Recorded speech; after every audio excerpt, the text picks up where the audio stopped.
रामू एक छोटे गांव में रहने वाला सीधा सादा युवक था। हर रोज की तरह रात को वो अपने खेत से घर लौट रहा था। रात का अंधेरा घना हो चुका था और सिर्फ चांदनी की हल्की रोशनी रास्ते को रोशन कर रही थी।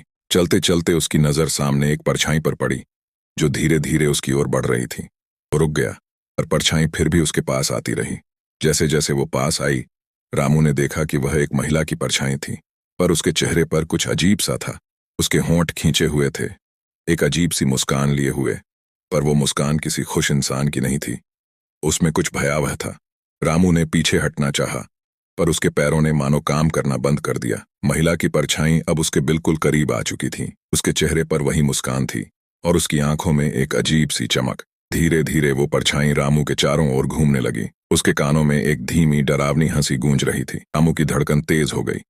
वो समझ नहीं पा रहा था कि क्या करे।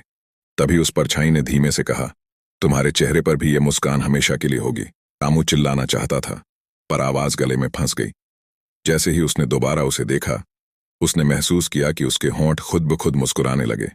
उसकी हंसी अब उसके चेहरे पर जम गई थी और वो उसी मुस्कान के साथ अंधेरे में गायब हो गया।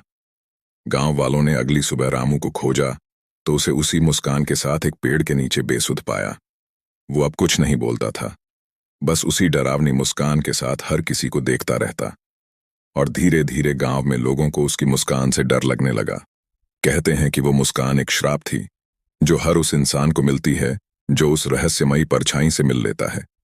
रामू की कहानी गांव में आज भी डर और सन्नाटे के साथ सुनाई जाती है, उस भयानक मुस्कान की याद दिलाती हुई जो एक मासूम इंसान को खामोशी में कैद कर गई।